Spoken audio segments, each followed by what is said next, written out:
want to talk about the roadmap that CEO Microsoft, I believe, is laying out for investors, and a key item that he talked about that I want to bring some attention to. So Satya Nadella and Sam Altman. So Nadella is from Microsoft, CEO of Microsoft. Altman, OpenAI. They were both on BG2 with Brad Gertzner podcast, and I listened to this, and I thought it was pretty good overall. I think Brad does a good job. Smart guy, very smart investor, very successful.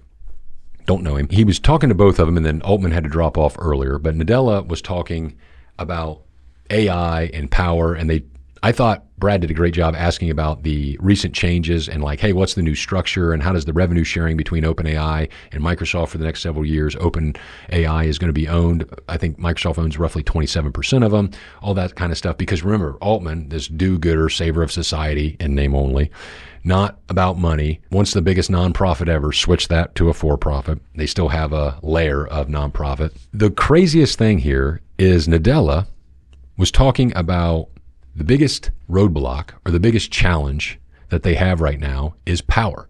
Now, that shouldn't surprise any regular subscribers, but I hope it gets attention to our newer listeners because Frank has been spot on, bullseye mark, I'm telling you, about the demand for power is off the charts, and that is the biggest hang up or hiccup in executing everything that AI is and could be or is promised about. And so we've talked a lot about the power, and you can play AI from so many different areas. It is a massive secular trend, and it is a growth trend. It is still ongoing. And yes, we believe here at Curzio Research, it is still in the very early stages. What I mean by you can play it many different ways is you can play it through NVIDIA and the chips. You can play it through GE Vernova and the natural gas power play behind it. You can do it through other power companies. You can do it through cooling systems and the data centers and all that kind of stuff. But Nadella was telling, and it was about the 1830 mark, if memory serves me correct, if you want to tune in and listen, about how, hey, it's not the supply and demand on the chip side. I mean, there's still amazing demand, but it's not the supply hanging them up. It's just the power side. And he made a point, and I'm paraphrasing, of course, but he made a point to say, hey, it's like we have chips and racks and stacks of these things that we are ready to go. We just can't plug in because we do not have the power to turn them on yet.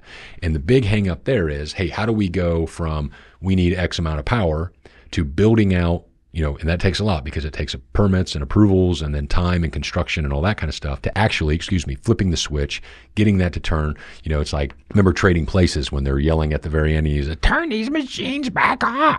It's that kind of thing. We need the power there, okay? And that was just one line in a great podcast overall. But that to me just was a light bulb moment. And it's like, hey, as an individual investor, you want to focus on those power plays. And we have several of them across portfolios here at Curzio Research. And Frank has been spot on about the need for power and the turn to power on, which is why he's focused a lot on solar. Because again, the thesis or the fundamentals have changed. It went from very expensive, needs government subsidies, to a lot cheaper, and it's being used and put to use right now.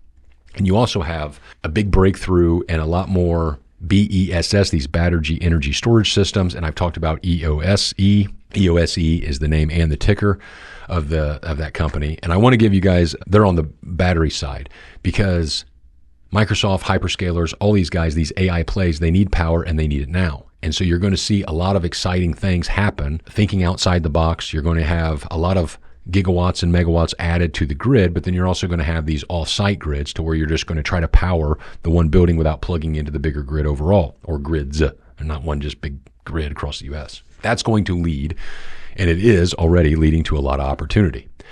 Now, you can play that from several different ways. And so EOSE is one. Solar companies, Frank has recommended a couple of ones that are just right out of the gate in his Curzio AI newsletter. Email Frank if you're interested in that, Frank at CurzioResearch.com. I'll plug him there for him. But that story is not going away. These power plays are not going away anytime soon. And when I say anytime soon, I mean at least for the next year or two, because again, it takes time. And look at me, it's not going to shock you that I'm not a construction foreman, all right? I don't know how to build buildings and stuff, but I can read and I can think and I can talk to people in a great network and build that out. And when Nadella is telling you that the power is the biggest key or hang up and challenge for him, then pay attention to that and look at some power plays. And one of them in Curzio Research Advisory that I'm in front of is Eaton. And Eaton just reported ETN is the ticker, and I'll just give that away. We're up a little bit in Curzio Research Advisory. We're not up a lot to brag about. It sold off yesterday. You see this candle down here. It didn't close on the lows. It came back, and it's still trading around 382-ish. And they made an acquisition with a company that does a lot in the cooling side of data centers and the data racks and the stacks that Nadella was talking about. That was just one more component. They buy a lot of companies. That's par for the game for these guys. What Eaton gives you is a global presence, or basically cast a wide net to try to capture the AI trend through data centers, electrification, upgrading all kinds of grids and buildings and things like that. It gives you some exposure to the EV market and components and thing, which is down. So out of their segments, the automobile segment is the one trending lower year over year, and their guidance is not very good on that. But it is being more than offset by the data center demand, the electrification, and everything else on their company. So overall, going through it, just looking at the demand and stuff, I thought that was a pretty good quarter. I didn't think it was a negative quarter to send the stock down almost 10% at the lows, I believe. But I may be right or wrong on that. Time will tell. I just think this is a great way to play a macro standpoint. This is not a small cap stock. There's always risk and stuff. This is not a huge high risk, high reward. I think this is a simple macro large stock that gives you the risk reward in the individual's favor if you want exposure to this type of secular move, and again, more of a macro idea there. The other thing I want to comment quickly on this podcast, episode 39 that BG2 did, is there's a lot of bubble talk, and Frank and I have talked about this, and Frank's been spot on about, hey, focus on spending. You know, spending will slow down at some point from the hyperscalers and CapEx, not anytime soon. Doesn't look like it's next year based on the recent earnings from these guys. Altman, and from what I can tell here, Mr. Brad Gertzner is an investor in OpenAI. And he was going through some of the details, and he was talking about how OpenAI has made commitments through all kinds of deals and partnerships to essentially pay out over $1 trillion over several years. Brad was saying and asking Altman, hey, you know, how does a company with 10 or 15 or even 20 billion, I think he said 17 billion in revenue, make commitments over $1 trillion in the future? And I'm not trying to put words or an argument in his mouth, just thinking out loud. It's essentially like, hey, that is a massive amount of growth you guys have to have in the pipeline. Pipeline's one thing. They can change. Business contracts change. Decision makings change. If you're doing 15 to 20 billion right now, but you have all these commitments in the near future or a handful of years out, how does a company do that? And I think that is a brilliant question. I think that's a simple question. I think that's a smart question. And Altman's response was essentially a middle finger to this guy who is an investor. And Altman, first of all, and it's early on in the podcast, I didn't catch the timestamp, I apologize. But he says, first of all, we're doing a lot more revenue. Whatever Brad cited in revenue, Altman was like, oh, we're doing a lot more revenue than that.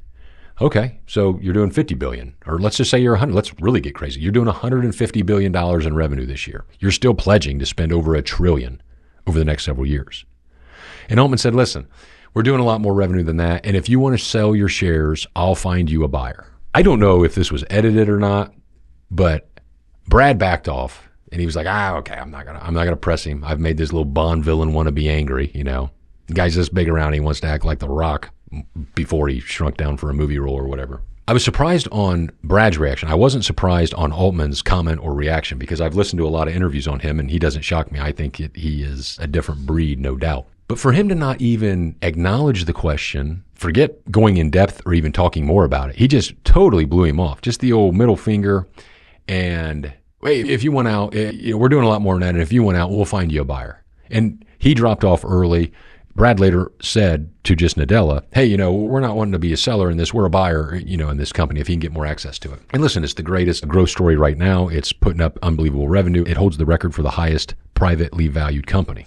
But my point here is not everything is going to work out in AI. Frank and I have said this. We don't believe the entire AI is in a bubble. There's always bubblicious stuff going on.